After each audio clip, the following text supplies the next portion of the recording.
Asante Baba, nena nasi, patie matumaini unapoweka nyayo zako katikati ya pambano. Msikilizaji na mtazamaji ambaye shauku iko kwako, fikira ya kila anayeketi na kusikiliza, utulivu wa Roho Mtakatifu katikati yetu, kaguse fahamu zetu na tujalia kuitikia yote atakayonenwa. Heshima na utukufu vikurudie wewe, tunaomba katika jina la Yesu, amina. Nyayo katika mapambano. Jana wakati tunasoma katika ile Mwanzo, tuliona lile jukwaa la uumbaji, sura ya kwanza, sura ya pili, Mungu akiweka vitu, Elohim aweka kila kitu katika jukwaa, na tathmini yake ikawa kila kitu kilikuwa chema. Hiyo ndio Mwanzo 1 mstari wa 31. Kila kitu kilikuwa chema. Katika Mwanzo sura ya pili nawekwa jukwaa, tunaelezwa jinsi alivyoumba mwanamume na mwanamke, kama inavyosema katika Mwanzo 1:26 na 27.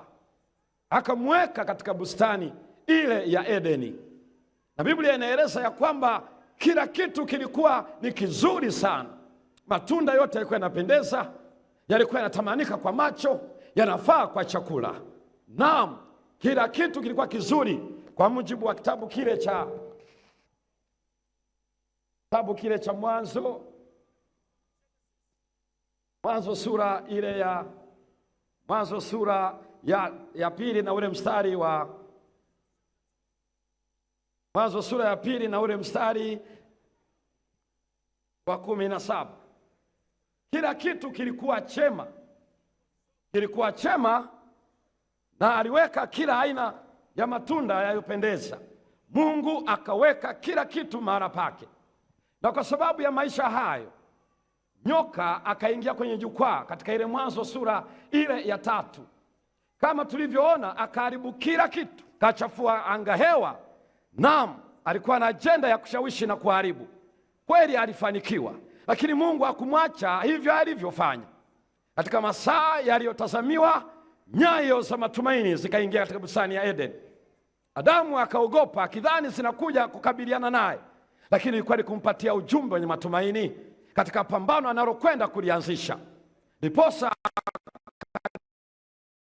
katika kitabu cha Mwanzo sura ile ya 3 na mstari ule wa 15, Biblia inasema mstari wa 14 na 15, Bwana Mungu akamwambia nyoka, kwa sababu umeyafanya hayo, umelaaniwa wewe kuliko wanyama wote walioko mwituni, nami nitaweka uadui kati yako na huyo mwanamke, na kati ya uzao wako na uzao wake, huo utakuponda kichwa na wewe utamponda kisigino. Naweka uadui, ndio jambo la kwanza hapa. Ni Elohim anatangaza pambano, lakini katika mafungu hayo mawili kuna mambo mawili kidogo hapa. La kwanza, ninaweka uadui. Hiyo ni katika mstari ule wa 15 sehemu ya kwanza. Naweka uadui. Sasa uadui unatembea wapi? Ni uadui kati ya nyoka na mwanamke. Sikiliza vizuri hapa. Naweka uadui kati yako, kwa sababu mstari wa 14 alikuwa anamwambia nyoka, naweka uadui kati yako nyoka. Mungu anamwambia nyoka, naweka uadui kati yako na mwanamke. Kwa hiyo uadui kati ya nyoka na uadui kati ya nani? Uadui kati ya nyoka na nani? Na mwanamke. Jambo la pili, naweka uadui kati ya uzao wako na uzao wake. Kwa hiyo uzao wako nyoka na uzao wake mwanamke. Kwa hiyo kwanza, uadui kati ya nyoka na mwanamke. 2, uadui kati ya uzao wa nyoka na uzao wa mwanamke. Halafu nini maana yake ule uadui? Uadui unaotajwa pale, maana yake ni kwamba ni kinyume na upendo, kinyume na upendo, kinyume na urafiki. Ndio maana ya hilo neno natumika pale, uadui. Katika version za Kiingereza nasikia wanatumia enmity, wanatumia hostility, hatred, chuki, uadui, kinyume na urafiki na upendo. Naweka uadui. Yaani Mungu anachosema ni hivi, popote hawa wawili wakikutana, sikiliza vizuri, wakikutana popote hawa wawili, panapaswa kuwepo na uadui wa kufa mtu. Uadui. Leo dunia hii inachekelea uadui, inachekelea adui, inatabasamu kwa adui, inaonekana kubembeleza adui, inaonekana kucheza na adui.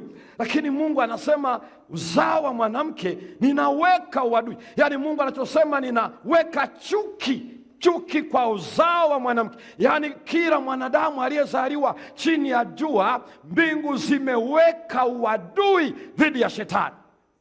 Uadui dhidi ya shetani. Hatupasi kufurahia shetani anapokutana nasi. Yaani tunatazamiwa na mbingu, ukikutana na shetani zinapigwa. Haleluya! Ukikutana na shetani unafanyaje? Zinapigwa. Mungu ameweka uadui na amehakikisha ya kwamba hiyo inakaa kwenye akili yako, inakaa kwenye akili yangu. Uadui. Jambo la kwanza hilo, Mungu ameweka uadui ndani ya uzao wa mwanamke, kuhakikisha ya kwamba anamchukia nyoka, anachukia uzao wa nyoka.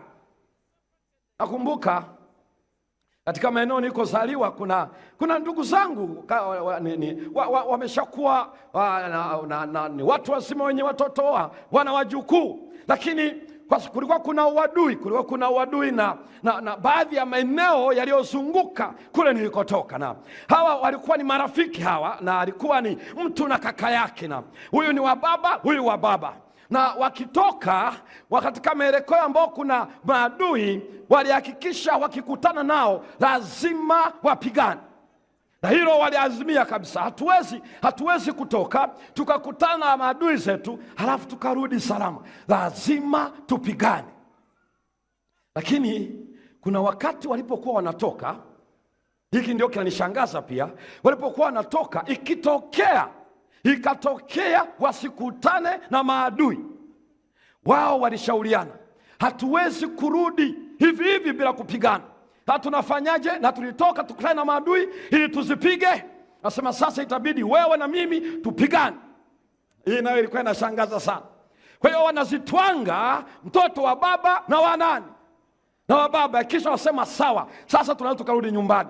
Chuki iliyokuwa dhidi ya maadui kiasi kwamba wasipokutana nao wao wanatwangana kwanza, halafu wanarudi nyumbani. Laiti kama ule uadui ambao walikuwa nao hao ndugu zangu hao wangeweka katika uadui kati ya shetani ambao Mungu ameweka ndani yetu, tunatwanga na leo, tungekutana na ibilisi leo, tungeshughulikia na ibilisi leo. Kila anayemwona tukikutana naye najua ni adui huyo. Ameweka uadui katika kila moyo wa mzee, kila moyo wa mwanamke, kila moyo wa kijana, kila moyo wa mwanaume, kila moyo wa msichana na kila moyo wa mvulana na mtoto. Ameweka uadui. Bwana atukuzwe kwa kuweka uadui kati yetu na nyoka.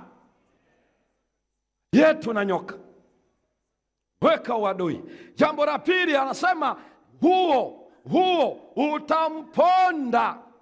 utamponda kichwa. Unasikia anatumia maneno, anasema atamponda kichwa. Sasa hapa ndipo nahitaji ufahamu anatusema nini hapa. Anazungumzia huo nini? Uzao.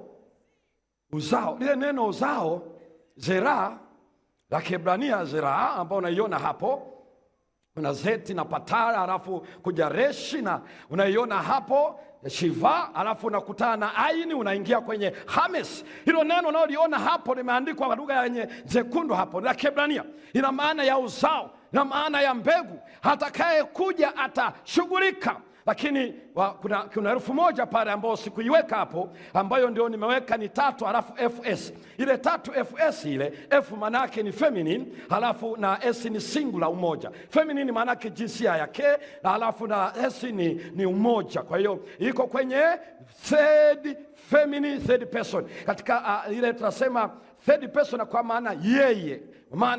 Unajua kuna kitu ambacho tofauti kidogo huko mbele, huenda Mungu akitusaidia tutakuja kukiona katika lugha ya Kiebrania. Kwa hiyo anasema lakini ni nani yeye? Wake. Wake nani? Mwanamke, ili usije wakasema ni uzao wa yule nyoka. Ni wa mwanamke. Ndio maana ni third person feminine singular, kwa maana ya kwamba ni mwanamke na ana uzao wake feminine.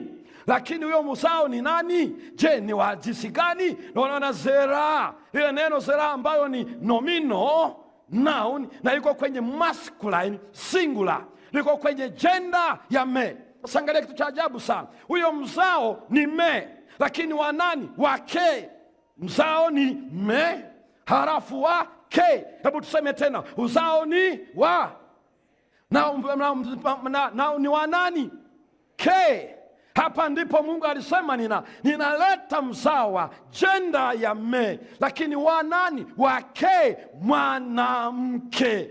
Haleluya! Jioni ya leo anaweka hatua nyingine, huyo ndiye atakayeponda. Naomba uone tofauti kidogo hapa. Anayeponda sio mwanamke.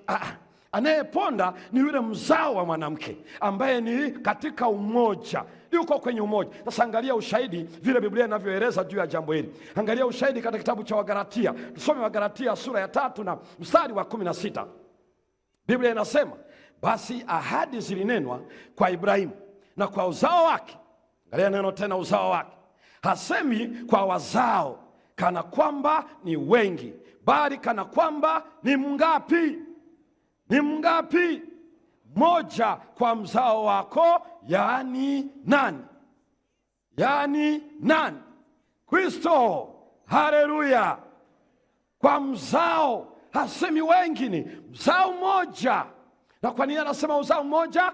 Alinena kwa Ibrahimu akimaanisha mzao mmoja, na Paulo anapoandikia Wagalatia anasema huyo mzao mmoja sio wengi.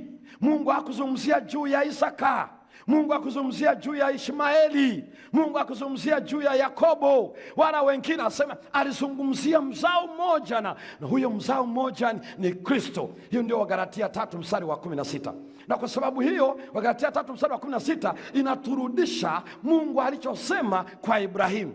Na Ibrahimu aliambiwa nini hapa? Hiyo ni Mwanzo 22 na mstari wa 18. Fungua pamoja nami Mwanzo 22 na mstari wa 18. Neno la Mungu linasema, na katika uzao wako, uzao wako mataifa mangapi? Mataifa mangapi? Yote watajibarikia, kwa maana umetii sauti yangu. Katika uzao wako. Ile uzao wako sio wingi. Paulo alisema kwa Galatia 3:16 hakumaanisha wingi. Wakati anamwambia Ibrahimu pale juu ya mlima Moria, alimaanisha Kristo. Kwa hiyo kuna uzao wa Ibrahimu, na ule uzao wa Ibrahimu sio watoto wa kimwili. Anazungumzia atakuja Kristo, na huyo ndiye aliyetajwa. Anakuja mzao wa mwanamke katika ile Mwanzo 3 mstari wa 15, na anatajwa Galatia 3 mstari wa 16. Sio wengi, ni mmoja, Yesu Kristo, na huyo alitajwa kwa Ibrahimu katika hiyo kitabu cha Mwanzo 22 mstari wa 18. Na hiyo kwa sababu unaiona pale vivyo hivyo pale. Hapo kuna preposition be. Hiyo neno ambalo ni kama lile la zambarau. Be ni preposition ambayo ina maana in kwa Kiingereza. Katika. Hiyo neno katika, in, preposition. Halafu inakuja neno ambalo ndio zera, mzao wenyewe, ambalo liko ni nomino, lakini katika jenda gani? Masculine singular. Yaani lugha, grama iko sawa sawa. Halafu tafsiri ya Biblia yenyewe pia iko sawa sawa. Mzao sio wengi, ni umoja. Kwa hiyo pia anamwambia, na halafu inamalizia pale inapaswa kuwa kaf pamoja na khamis, ambayo ni final kaf. Lakini pale unaiona kidogo imeruka, lakini sio yenyewe iliyokaa pale kama ya blue. Inakaa kama kiti, kama mesa inakaa hivi. Na wewe kadri unavyoendelea tutaangalia marekebisho kidogo hapo inapotokea. Kwa hivyo inamalizika pale ambayo iko kwenye second masculine singular, ambayo pia inaonyesha gender vile vile. Kwa hiyo Ibrahimu aliambiwa mzao wako wewe Ibrahimu, ambaye ni jenda yako ni masculine, wewe ni jenda ya kiume. Halafu mzao wako wewe ni yupi? Huyo zera, jenda ya kiume, na ndiye atakayekuja katika uzao wako. Kwa hiyo hata grama yenyewe haisemi ya kwamba alizungumzia uzao wa Israeli. alikuwa anazungumzia ajenda ya mtu mmoja, ya mwenye uhai mmoja atakaye kuja, ambaye ni Yesu Kristo. Bwana atukuzwe sana jioni ya leo. Lakini sikiliza kidogo. Jana nilizungumza jambo hili ya kwamba Mungu alisema utabidi utoke bustani ya Edeni, kwa sababu jukwaa hili ninalokwenda kuliweka sasa ya pambano litafanyika nje ya bustani ya Edeni. Toka kwanza, lakini vaa hili joo, nenda. Anakuja atakaye pambana naye, na atapambana kwa design ambayo ni hii, vaa joo, kwa sababu kuna vita inakufanyika. Hili vita itakayofanyika utavikwa joo. Sasa angalia, miaka ikaenda. Biblia inaeleza maneno yafuatayo katika kitabu cha Mwanzo sura ya 15. Ndiposa unaona sasa Mungu anazungumza na Ibrahimu, uzao wako utakuwa mgeni katika nchi isiyo yao. Kwanza mstari wa 12, 13, 14, 15. Watawatumikia, lakini baada ya miaka 400 nitawatoa. Mungu alishaeleza taifa la uzao wa Ibrahimu litaenda nchi ya Misri muda wa miaka 400. Miaka ikaenda, Misri, taifa la Israeli likaanzishwa kule Misri. Mnajua safari iliyotokea kuanzia Yusufu kisha Yakobo kuingia kule wakiwa watu 70, kisha wakawa wasiohesabika pale. Mungu akawatoa kwa mkono wa Musa. Kana kwamba haitoshi, siku zikaenda, ziliposonga mbele wakaingia nchi ya Kanaani kwa mkono wa Yoshua. Vita ikapiganwa kwa muda wa miaka 7, kisha wakastarehe. Palestina ikawa mikononi mwa Israeli. Miaka ikaenda, ikawa kuna vurugu zinafanyika. Bado yule nyoka analeta maumivu, mwisho utawala ukagawanyika, kisha baada ya kugawanyika utawala wa kaskazini ukamezwa na Waashuru. Lakini kana kwamba itoshi, utawala wa kusini wa Yuda ukaenda kwa Wakaldayo. Ndio kipindi cha kina Yeremia, ndio kipindi cha kina Daniel, ndio kipindi cha kina Ezekiel na kina Shadraka, Meshaki na Abednego, ama Anania, Mishaeli na Azaria. Ndani ya kipindi kile sauti iliendelea kusikika, ikaendelea kusikika. Lakini hata kabla tu ya wakati wao, Biblia inaeleza vizuri, Balaam aliwatabiria wa Moab kuja kwa huyo uzao. Katika kitabu kile cha Hesabu sura ile ya 18 na Hesabu sura ya 18 na mstari wa 17 unaelezea, naiona nyota sio sasa, lakini nyota inakuja kupitia Yakobo, itapiga pembe za madhabahu na za Wamoabu na wote wenye kiburi. Hiyo ndio hiyo kitabu cha Hesabu sura ile ya 18 na mstari wa 17. Aliona Balaam, iko nyota inatokea. Angalia Biblia inachokiweka wazi katika jambo hilo. Unaposoma kitabu kile cha Mathayo sura ya 2 mstari wa 1 na wa 2, wale wa majusi waliotoka mashariki wanauliza kwa Yerusalemu, yuko wapi aliyezaliwa? Tumeiona nyota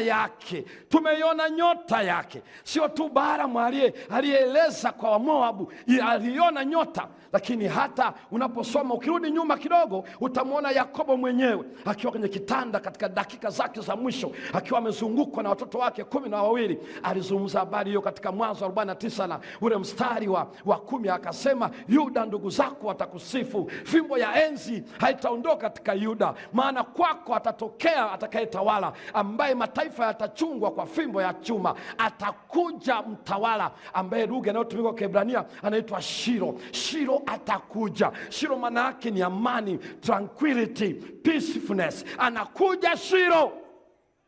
Shiro anakuja. Yakobo akiwa na wale vijana wake, taifa la Misri katika bara la Afrika, aliwaambia watoto wake, Shiro anakuja. Shiro anakuja, ambaye anaitwa mwenye amani anakuja. Shiro, ndio maana usikia neno shalom linatokana mzizi huo wa Shiro. Unaliona hapo, anaweza Shiro anakuja. Kana kwamba haitoshi, Shiro anakuja. Shiro anapokuja, Biblia inaeleza wazi pia ya kwamba haikuishia tu kwa Yakobo, wala haikuishia tu kwa Balaam, lakini bado Biblia inaeleza vema jinsi Mungu alivyoeleza. Ikafika kipindi cha nabii Isaya. Katika kitabu cha Isaya sura ya 7 na mstari wa 14, Isaya anasema akapewa ishara. Alisemaje? Anasema kwa maana kwa ajili yenu mtoto amezaliwa, bikira atachukua mimba. Bikira atachukua mimba na atazaa mtoto, na jina lake ataitwa Imanueli. Imanueli. Kwa hiyo Isaya yeye akawaambia Israeli, tumepewa ishara, atabeba mimba anayeitwa bikira. Katika Isaya sura ya 9 na ule mstari wa 6, Biblia inasema, Isaya anaendelea kueleza kwa ajili yetu mtoto amezaliwa na uwezo wa kifalme utakuwa begani mwake. Alafu nikashangaa lugha anayotumia ya majina yake. Sikia, anasema naye ataitwa jina lake Mungu mwenye nguvu na Baba wa milele na Mfalme wa amani. Na sikiza anachokieleza, mshauri wa ajabu. Huyo mtoto anayekuja anaitwa mshauri wa ajabu, anaitwa Baba wa milele, anaitwa Mungu mwenye nguvu. Mungu mwenye nguvu anakuja Shilo, anakuja Shilo. Na Shilo anapokuja, Mungu mwenye nguvu huyo anakuja Shilo kupigana vita yake mwenyewe, kana kwamba haitoshi. Isaya anapozungumza ataitwa Imanueli. Siku ile wakati Gabrieli anatoa taarifa ya kuja kwake, alimwambia Yusufu katika ndoto, katika Mathayo sura ile ya 1 na ule mstari wa 23, naye ataitwa jina lake Imanueli, yaani Mungu pamoja nasi. Anakuja Shilo, mzao wa mwanamke anakuja, na yule mzao wa mwanamke anayekuja sio wa kawaida, anaitwa Imanueli, Mungu pamoja nasi, na anapita kwa bikira. Kwa bikira, wanasema kwa bikira. Unajuaje? Kwa sababu wakati Mungu anaweka maneno hayo, Yusufu alikuwa amemchumbia Mariamu. Kanuni za Biblia ambazo zilikuwa ndani ya Kumbukumbu la Torati, uchumba ndani ya mwaka mmoja ulikuwa unachukuliwa katika sheria ya ndoa kama vile wamekwisha ingia kwenye ndoa. Kuna ahadi walizokuwa nazitoa, hawakutani kimwili, yuko kwao, huyo yuko kwao, lakini amejifunga mmoja kwa mwingine baada ya wazazi na ndugu kukutana, pamoja na ahadi watakayoitoa pale kwenye ile familia kwa jina la Yehova wa Israeli, kwamba huyu imebaki ni muda sasa, tunafanya maandalizi ndani ya kipindi cha mwaka mzima. Hiyo ndio inaitwa uchumba. Siku hizi uchumba, watu wamekutana tu, wamekutana hotelini, alafu anaanza kuitana wachumba. Watu wamekutana kwenye stendi ya basi, wanaitana wachumba. Wamekutana sekondari, wamesoma miaka 2, wamekutana na chuoni miaka 3, alafu nasema wewe ni mchumba wangu. We chumba wako tangia lini huyo? Usije ukachukua kachumbali wewe. Mchumba anafahamika tu ikiwa wazazi wako walikutana, amekuja ametuma wazazi uso kwa uso, na mazungumzo yakafanyika na mahusiano yakawekwa. Huyo ndiye anayeitwa mchumba. Wengine wote ni kachumbali. Hapo nasema mchumba hakuna mzazi wako anamfahamu, mlezi wako hawajui, wala wazazi wako hawajawahi kuja kwenu, halafu naona jitutumua ni mchumba. Ilikuwa ni kipindi cha uchumba huo, ndipo taarifa ikaja kwa Mariamu, salamu Maria, umepewa neema. Yule mwanamke akasema, habari gani hizo? Akasema, sikiliza, utakuwa mjamzito Mariamu. Hiyo ni Luka sura ya 1 kuanzia ule mstari wa 25 mpaka mstari wa 35. Utakuwa mjamzito. Mariamu akasema, inakuwaje, maana sijui mme. Halafu Gabrieli akamwambia, uwezo wa Roho Mtakatifu utakufunika, nguvu zake aliyo juu zitakuwa juu yako, na hicho kitakachozaliwa kitaitwa kitakatifu, mwana wa aliye juu. Haleluya. Mariamu anaambiwa ya kwamba, sikiliza Mariamu, hapo hakuna dishi wala tena. Ile inaitwa downlink ya kimbingu. Downlink ya kimbingu ambayo ni telecommunication link, ambayo ina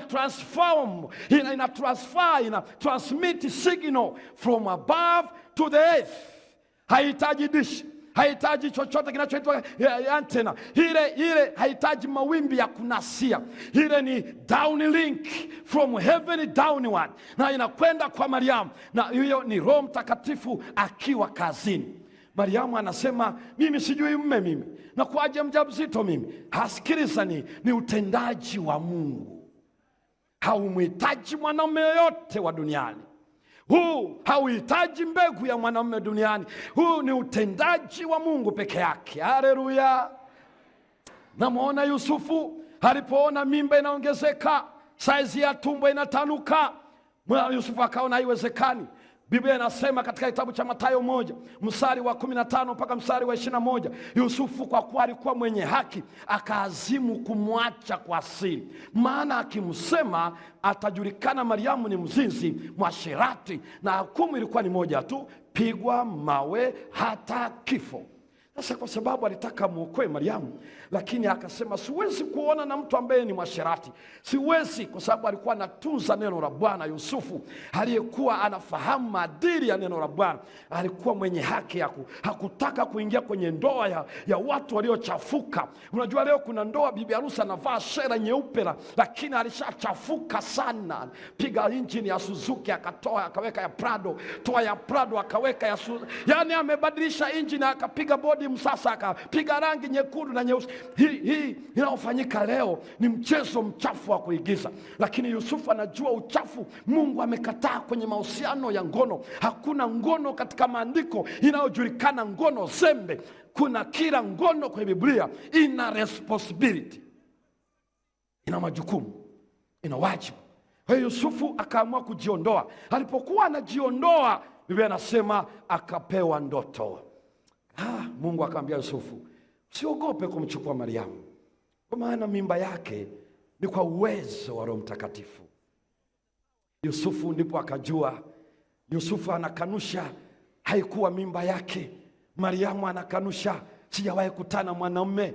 Hii lazima iwe ile mbegu, lazima iwe uzao yule atakayeleta kufanya pambano, nyayo za matumaini. Anashuka.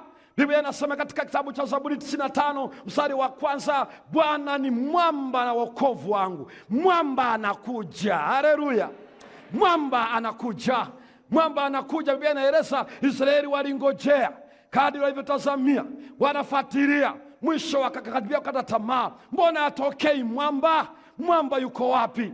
Mbona hatokei? Lakini kana kwamba haitoshi, Mungu akamwambia Danieli, waeleze mwamba anakuja majira gani. Akapewa ile Danieli sura ya 9, majuma 70, na katika juma la 69 atatiwa mafuta, kisha atafanya kazi muda wa nusu juma, na katika mwaka wa 31 Masihi ataangamizwa. Masihi ataikomesha sadaka na dhabihu. Mwamba atakuja. Kalenda ikawekwa katika macho ya Waisraeli. Masihi atakuja ndani ya majuma 70. Watu wakaendelea kuchungulia kalenda, wakaifuatilia kalenda. Naam, Mika 5 mstari wa 2 anaeleza ya kwamba atatokea wapi? Atazaliwa Bethlehem.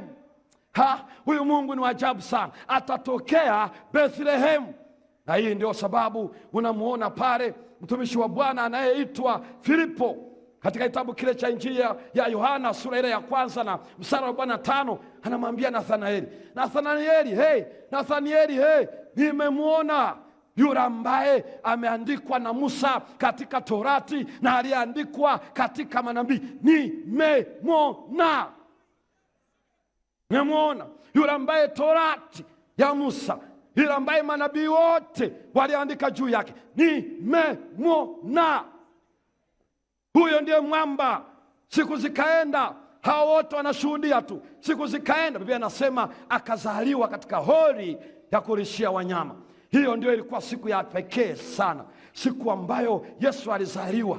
Hata mifugo nao wakashangaa tabasamu lao, ingawa ilikuwa ni wakati wa usiku, wa tabasamu lao. Unaweza ukaona wale wanyama, naam, wachungaji wanyenyekevu waliochunga mifugo yao, ile nyota ikatokea kwao. Nendeni mkamwone, mwamba ameshuka, mwamba amekuja. Wale mamajusi nao wakasafiri, wakaongozwa na ile nyota aliyoiona Balaam mpaka Yerusalemu. Yuko wapi yeye aliyezaliwa? Kama inavyosema Mathayo sura ya 2 mstari wa 1 wa 2, tumeiona nyota yake. Mwamba hatimaye ameshuka, hatimaye amezaliwa. Na anasemaje katika kitabu kile cha Wagalatia 4? Na sasa tusome Wagalatia 4 mstari wa 4 mpaka wa 5. Hata ulipowadia utimilifu wa wakati, Mungu alimtuma mwanawe. Mungu alimtuma nani? Alimtuma mwanawe. Yaani wakati wazungumza ile lugha ya akazaliwa, Biblia inasema hamna, alimtuma mwanawe ambaye amezaliwa na mwanamke, amezaliwa chini ya sheria, kusudi awakomboe hawa waliokuwa chini ya sheria, ili sisi tupate kupokea hali ya kuwa wana, ulipofika utimilifu wa wakati. Hii ni maana yake inachosemwa hapo. Israeli walitaka Mungu aje kwa wakati tunaosema the world time. Wakati wa kiulimwengu ni ule ambao tunasoma Mwanzo 1 mstari wa 18 hadi 19, pale ambapo tunasoma unasikia Mungu akaumba mianga, kaweka jua iwe ndiye majira ya siku na miaka. Ndio maana jua likizunguka, unaona kwenye mfumo wa jua solar system, kuanzia pale mpaka kufikia pale siku 365 au 366, mwaka mrefu huu. Lakini jua linapokwenda hivyo, dunia nayo inajizungusha, tunapata usiku na mchana. Hivyo ndivyo tunapata usiku na mchana na majira ya mwaka. Mungu alishasema ameviweka. Hiyo ni world time ambayo ina miaka tangu umbaji, na imeongoza kujua miaka, majira na siku na mchana. Hiyo ni hatua moja ya kuhesabu majira, kutunza wakati. Lakini hatua ya pili ilipofika mwaka 1972, hapa wakaadopti kuhesabu, kujua saa, kujua dakika, kujua sekunde. Inaitwa atomic time. Baada ya kugundua atomic, wakaingiza kwenye kuwasaidia wa atomi inapo mitetemo ya atomi, the accuracy, mitetemo yake ambayo inafanyika kwa usahihi kabisa. Ile mitetemo ile ndio wanayoitumia, accuracy vibration of atoms. Inapo vibrate inafanya mwanadamu akokotoe saa, akokotoe dakika na akokotoe sekunde. Kwa hiyo inaitwa atomic time. Lakini walisahau huo wote unaohusiana na wanadamu. Mungu ana wakati wake, na ule wakati wake unaitwa wakati wa kimbingu, the divine time. Na Biblia inaandika kitabu kile cha Wagalatia sura ya 4 mstari wa 4, unasema hata ulipofikia utimilifu wa wakati, divine time, wakati wa kimbingu. Huu ni wakati ambako Mungu anahusiana na watu wake, sio uhusiano wa jua pamoja na dunia ambayo inaitwa the world time. Sio uhusiano unaohusiana na kuhesabu dakika ama kuhesabu saa ama sekunde. Hiyo ni atomic time. Ila kuna divine time, utimilifu wa Mungu, wakati wa Elohim ulipofika, Yesu akazaliwa. Kwa nini alifikia wakati huo? Wakati huo Biblia inaeleza ilikuwa ni jambo, historia inaweka wazi kipindi Yesu anazaliwa kulikuwa kuna nini kimetokea. Biblia inaeleza wazi. Jaka ilipopelekwa katika ile hekaluni pale, kulikuwa na Simeoni katika ile Luka sura ya 2. Simeoni alipomwona yule mtoto akasema, Bwana yatosha, sasa nipumzike, nimemwona wokovu wangu. Simeoni amempakata yule mtoto, unamwona anatabasamu yule mzee, anamwangalia, ndio wokovu huyu. Mwamba mikononi mwa Simeoni, mwamba mikononi mwa Simeoni, ameshuka pale na wanamwangalia, wanashangaa. Kisha akamwambia, huyu amewekwa kuanguka na kuinuka kwa wengi katika Israeli. Mwamba ananyonya, mwamba ananyonya ziwa la Mariamu. Mwamba ananyonya, anakuja, anakuwa mwamba. Kisha alipoanza kufanya kazi yake, na Yohana akamwona, katika Yohana 1 sura ya 29, tazama mwana kondoo wa Mungu achukuaye dhambi ya ulimwengu. Tazama mwana kondoo wa Mungu achukuaye dhambi ya ulimwengu. Mwamba atakayechukua dhambi ya ulimwengu ameshuja. Mwamba anashuka, anakuja kwa ajili ya ulimwengu. Mwamba. Ndiposa Ibrania 2 mstari wa 14 na 17 anasema, basi kwa kuwa watoto wameshiriki damu na mwili, yeye naye vivyo hivyo alishiriki hayo ili kwa njia ya mauti amharibu yeye aliyekuwa na nguvu za mauti, yani nani? Ibilisi. Alishiriki mwili wa mauti. Sio kwamba na yeye naye ametoka kama wewe na mimi. Alishiriki mwili ili kwa njia ya mauti amharibu shetani ambaye ni Ibilisi. Mwamba amekuja amharibu shetani. Mwamba ameshuka. mharibu shetani. Ndio maana Injili ya Yohana sura ya kwanza, sura ya 3 mstari wa 8, waraka wa kwanza Yohana sura ya 3 na mstari wa 8 anasema, atendaye dhambi ni wa Ibilisi, na kwa sababu hiyo mwana wa Mungu alidhihirishwa azivunje kazi za Ibilisi. Mwamba ameshuka azivunje kazi za Ibilisi. Ndio maana katika kitabu cha Ibrania sura ya 9 na ule mstari wa 26 Biblia inasema ya kwamba kwa sababu hii Yesu alidhihirishwa azivunje, azitangue dhambi kwa dhabihu ya nafsi yake. Mwamba ameshuka atangue dhambi. Tangua dhambi mwamba. Tangua dhambi katika makazi ya wanadamu. Tangua dhambi katika akili zetu wanadamu. Tangua dhambi ya Lusifa. Tangua dhambi ya Ibilisi na Shetani. Tangua dhambi katika maisha yako na maisha yangu. Mwamba wa wokovu wangu ameshuka azivunje kazi za Ibilisi. Ameshuka atangue dhambi kwa dhabihu ya nafsi yake. Ndio maana katika Injili ya Yohana sura ya 12 na ule mstari wa 31 mpaka mstari wa 33 Biblia inasema, Yesu akasema, sasa hukumu ya dunia ipo. Sasa mkuu wa dunia hii atatupwa nje, nami sikiliza kidogo, nami nikiinuliwa juu nitawavuta wote kwangu. Mwamba amekuja. Mwamba ndiye aliyeinuliwa juu, na atakapoenda juu mkuu wa ulimwengu anatupwa nje.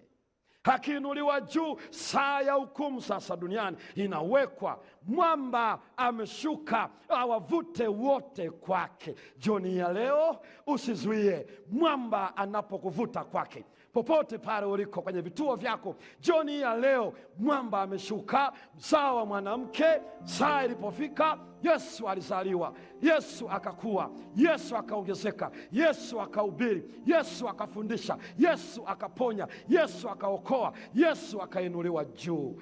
Mwamba juu ya msalaba. Mwamba saa hiyo, wakati huo shetani alijua mwamba ameshuka, ameinuliwa juu, na asili yake ni hii, ana sumaku na kuvuta wote kwake.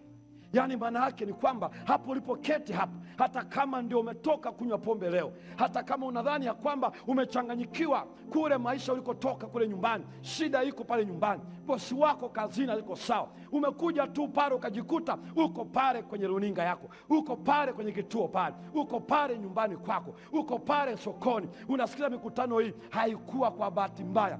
Mwamba anavuta, mwamba anavuta. Pokee mwamba jioni ya leo, mwamba wokovu wako, mwamba wokovu wangu. Na jioni hii kama ni shauku yako, mwamba nivute nami juu ya msalaba, nivute pamoja nawe. Mwamba jioni ya leo, simama pamoja nami. Ikiwa ni shauku yako pale ulipo, Yesu nivute pamoja nami. Kwa nini usivutike kai?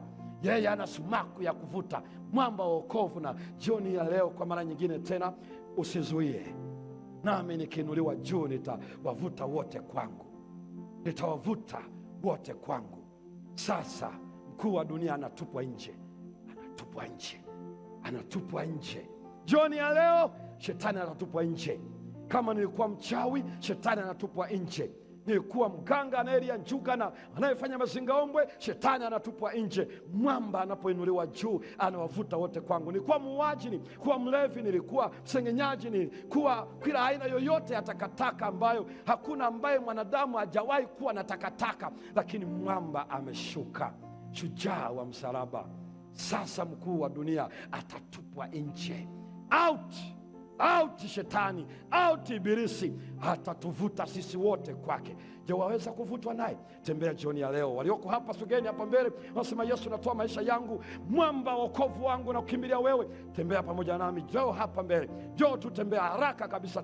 Tembea pale ulipo kwenye vituo, watumishi wa Bwana watakupokea. Tembea tu, usione shaka. Uko ndani ya nyumba yako, sogea kwenye skrini yako. Mwamba ameshuka kwenye nyumba yako, kwenye lile baa wanaposikiliza kipindi hivi, pale kwenye basi uliopo pale barabarani, pale nyumbani. Tembea pale ulipo jioni ya leo, kwamba natoa maisha yangu, mwamba anivute. Tembea pale ulipo jioni ya leo. Kimbia tu kwa haraka kabisa, tembea. Pisheni watu wa Bwana waweze kuja, watieni moyo waweze kuja. Kimbia kwa haraka, mwamba ameshuka kwenye vituo pale. Tembea kule Dar es Salaam, kule Tanga, kule Njombe, kule Mbeya, kule Songea. Sasa kimbieni, mwamba anatuvuta kwake. Tembea pale ulipo, kimbia kwa mwamba. Mungu anakuvuta, ibilisi anatupwa nje. Tembea tu pale uliko jioni ya leo kwenye vituo pale. Japani kule, Amerika kule, kule kokote pale, kule tunakosikilizwa, Tanga, Dodoma, kule Mara, kule Mwanza. Bwana anakuita mwamba wa wokovu. Tembea pale ulipo, usife moyo. Jioni ya leo, jioni ya pekee, hebu tuombe kwa mara nyingine wakati watoto Mungu anakuja. Baba yetu, asante kwa sababu hatimaye mzao wa mwanamke ameshuka. Mwamba wa wokovu wa dunia amekuja. Mwamba amekuja, ameinuliwa. Mkuu wa ulimwengu ametupwa nje, na umetuvuta. Asante kutuvuta kwako, katika jina la Yesu Kristo, amina. Mungu